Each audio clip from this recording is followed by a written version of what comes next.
Bem-vindo ao curso Sinais e Sistemas. Ele é ministrado na UFPA, a nível de graduação, e apesar de ser ministrado atualmente só para Engenharia da Computação e Engenharia de Telecomunicações, outros cursos são bem-vindos, assim como pessoas de outras instituições.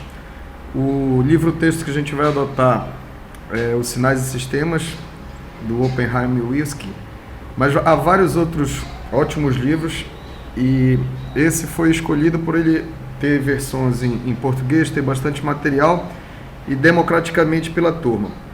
Eu mesmo escrevi um livro que é relacionado ao assunto em alguns capítulos, mas está em inglês, e eu só queria chamar a atenção da disponibilidade de vários outros livros-texto, em especial da coleção Charlson de interesse, em função do número de exercícios resolvidos, mas a gente vai seguir a sequência que está estabelecida no livro-texto aí citado. Meu nome é Aldebaro e eu espero que a gente consiga se divertir vendo basicamente os capítulos que estão listados.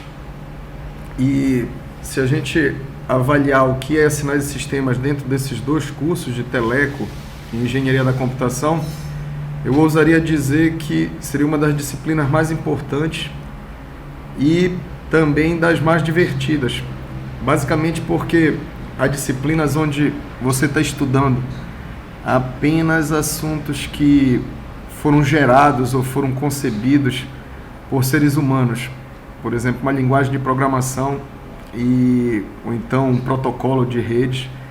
E Sinais e Sistemas é justamente uma disciplina onde você tem que entender como a natureza processa esses sinais, como a natureza permite, por exemplo, que hoje seja feito sistema de transmissão digital, de televisão, sistemas que nos permitem conectar por satélite em qualquer lugar do mundo, sistemas como GPS. E em todos esses momentos a gente está tratando da informação sob a forma de sinais e está fazendo com que essa informação atravesse canais de telecomunicações, ou então o próprio corpo humano, que é um canal na hora que a gente faz exames como ultrassons e de imagem, de ressonância, etc. E hoje em dia houve uma evolução muito grande em como nós, engenheiros, lidamos com esses sinais, ou como processamos com esses sinais, com o advento da computação barata. Ou seja, o processamento digital de sinais tornou muitos dos sistemas que antes usavam componentes eletrônicos e eram concebidos como sistemas analógicos. O termo analógico é porque um sinal na entrada do sistema, se o sistema for bom, ele deve chegar parecido na saída, análogo na saída ao sinal que havia na entrada. E esses sistemas eles eram mais propensos a ruídos, a serem afetados pelo ruído. E hoje em dia a digitalização desse sinal se tornou barata, então a gente digitaliza o nosso sinal de voz, transmite ele de uma forma digital nas redes de telefonia móvel e assim vai. Então essa disciplina, ela não é só importantíssima para o curso, ela abre caminho para diversas outras, mas ela também é interessante por nos aproximar muito mais de Deus do que dos seres humanos. Opa, mamãe.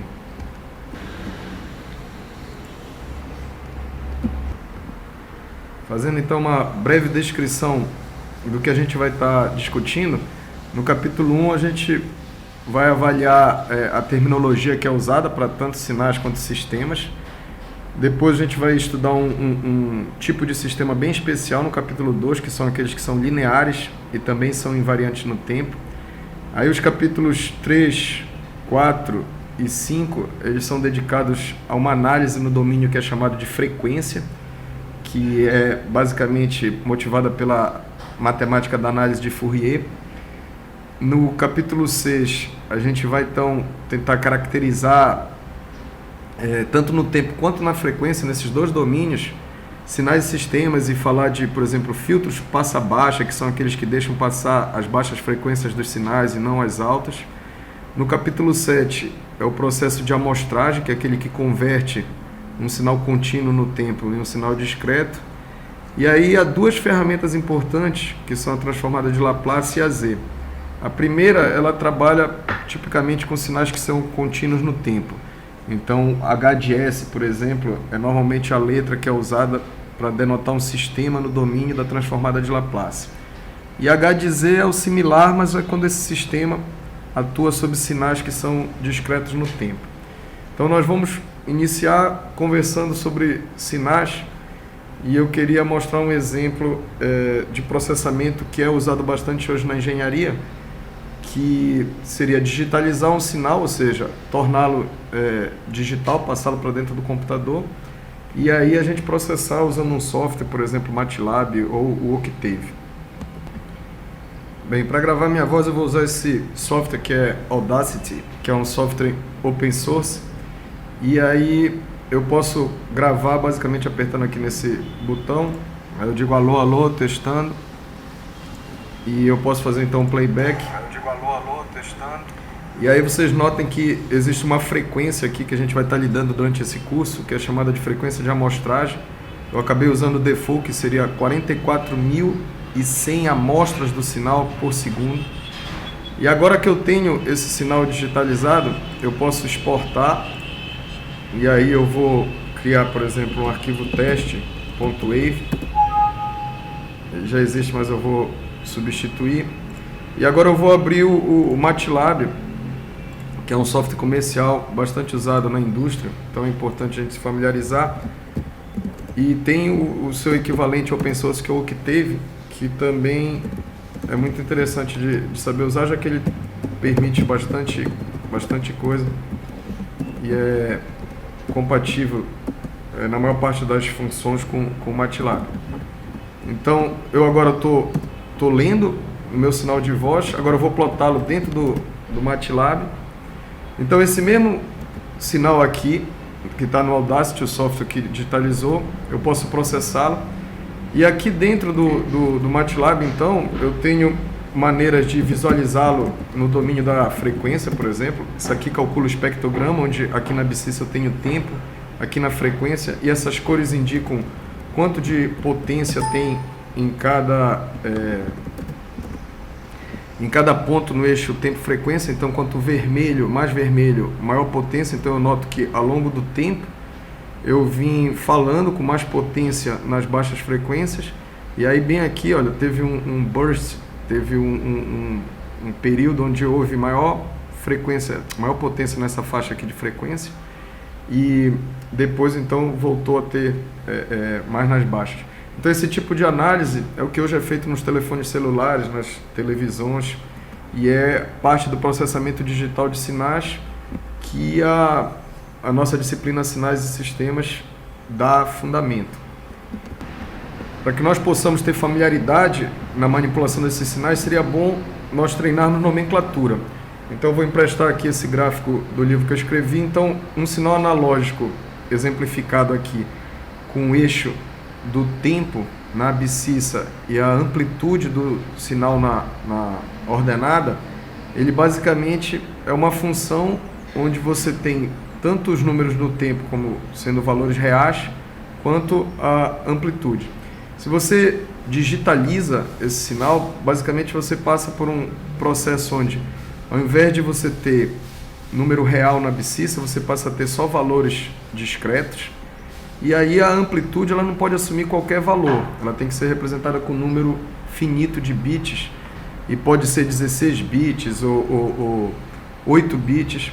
E aí vocês notam que quando eu estou observando esse sinal, por exemplo, no Audacity, ele dá uma indicação aqui de, não sei se dá para visualizar.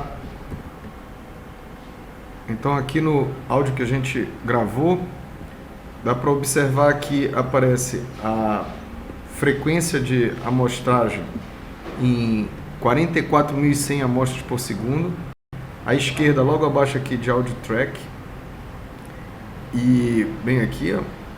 E o número de bits que cada uma dessas amostras está usando para ser representada são 32 bits. Se eu vier clicar aqui para modificar o formato das amostras, ou seja, o número de bits de cada uma delas para 16 bits, e também modificar a taxa para 8.000, então eu tenho agora uma nova situação onde cada segundo de voz eu estou gastando 8.000 amostras e cada uma delas está sendo representada por 16 bits. O fato que eu quero frisar aqui é, na hora que nós trabalhamos dentro do MATLAB com esse sinal X, né, o sinal X são as amostras que eu digitalizei da minha voz. Então eu pego, por exemplo, as primeiras amostras de valores como esse. Então, para o iniciante é difícil entender que essas amostras, na verdade, elas já fazem parte de um sinal digital. Porque se você simplesmente desplota X, parece que essa amostra é um sinal que a gente chamaria de analógico. Então, o que eu vou tentar fazer agora é, vamos dar uma olhada em como é que a gente vai denotar esses sinais. O primeiro termo que vai ser utilizado para o jargão ser desenvolvido é um sinal contínuo no tempo, que significa que a abscissa dele é um valor real, pode assumir qualquer número.